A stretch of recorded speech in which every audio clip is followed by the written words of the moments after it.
Hey guys, welcome to another episode of Amber Unfiltered. Tonight I'm going to talk a little bit about Vi and Caitlyn's love story from Arcane. But before I do that, don't forget to like, comment, and subscribe. Also, if you want to cash at me at AmberUnfilteredShow, that'd be greatly appreciated. So again, I don't have no motherfucking notes. I just was like, oh my gosh. I forgot how I came across this. I think I was talking about it with my husband because he's obsessed with the show. He's been playing like the fucking soundtrack every day.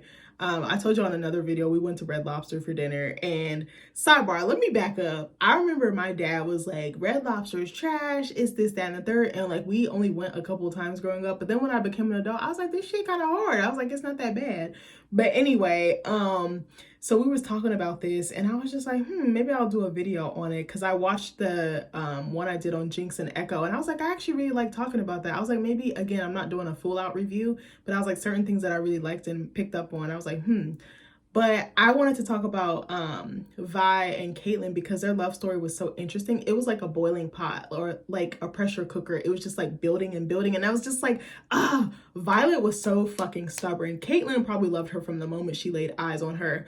But she was so tough. She was so guarded. She was like, it was like she was a rose with thorns, but then she had barbed wire. She had all this extra shit around it. Like she just had a complete wall up, like 2 brick walls, bitch. I was like, oh my gosh, she's so tough. But I was like, she hasn't had time to love. All she's had to think about is surviving.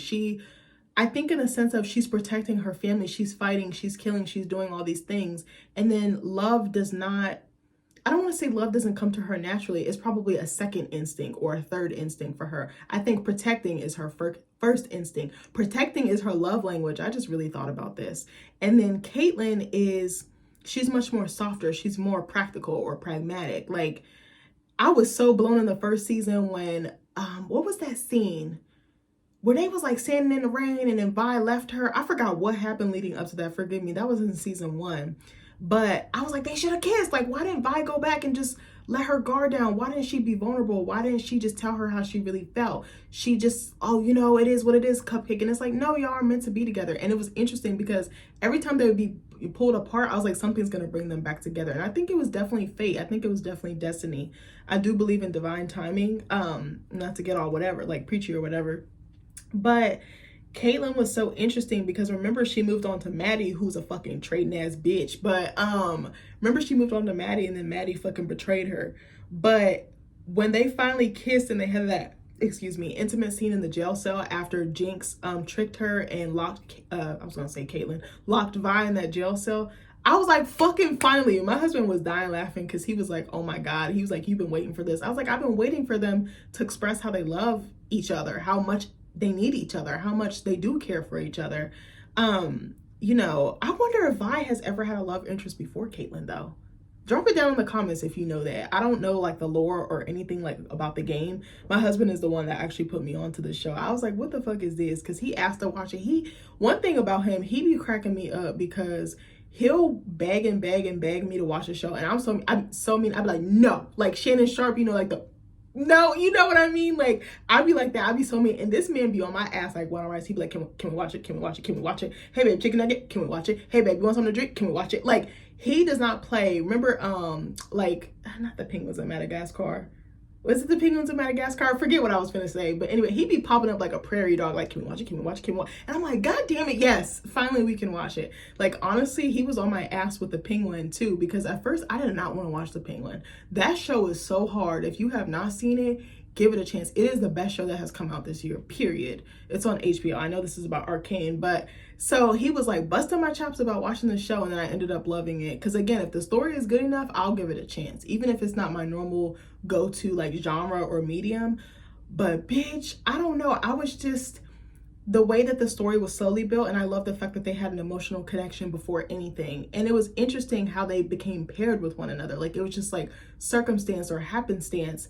And then it was like they were each saving each other. They were each other's backbone. And I actually really loved that. And I loved, okay, I'm gonna get all like whatever. I loved seeing 2 women fall in love with each other like that. I had never seen that on TV or film like that. I think a lot of it can be stereotypical or maybe overkill. And I don't say that in like, I'm not trying to be political or anything like that. I want people to love who they love. If you are a woman who loves a woman, I think that's totally fine. If you're a man who loves a man, that's totally fine. If you're trans and you love someone else who's trans, please fall in love with that person. Live your life. Be happy. That's all I want for people. I want people to be happy, and I want people to be kind to them. That's all I want. I just want everybody to be okay, because I know what it feels like to not be okay. But I loved the portrayal of a queer love story. I don't think I ever seen something so touching and like authentic. I feel like it wasn't so, okay, we're trying to force a certain agenda. It actually served the story, in my opinion.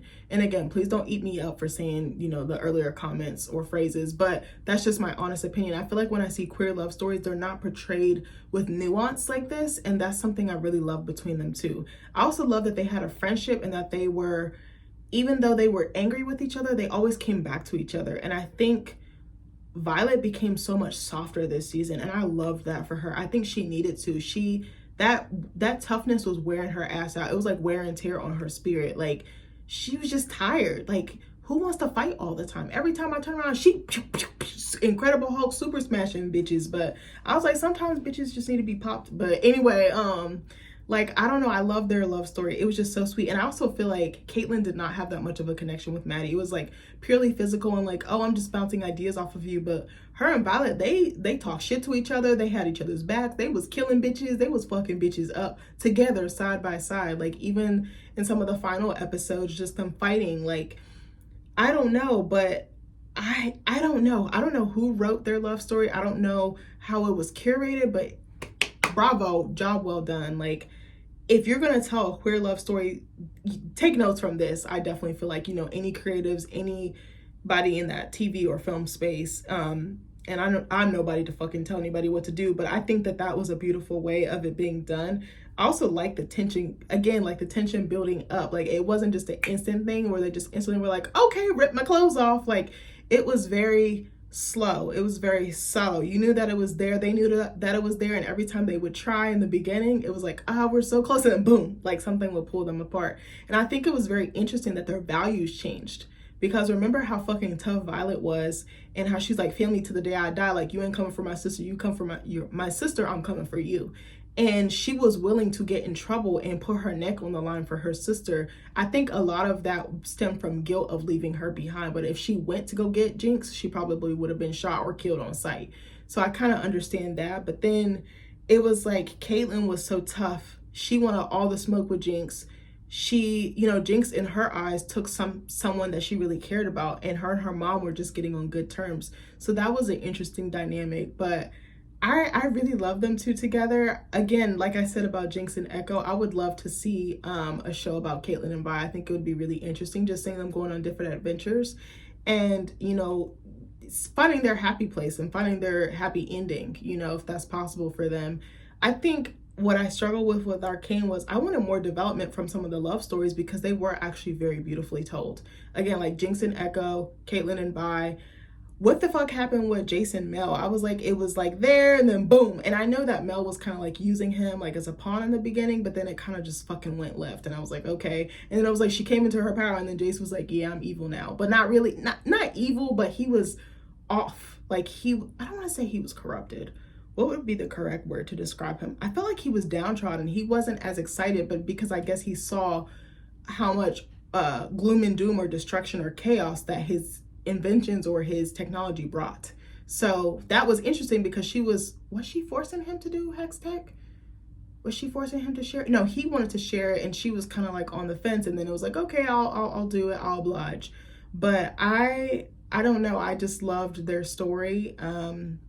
I loved at the end that they finally got together, that they were whole with each other, that they found a home in each other. That's what I was trying to say. But anyway, I think I thought I had more to say about that, but I think sometimes short and sweet is the best. But anyway, I love you guys, and I'll see you in the next video. Bye.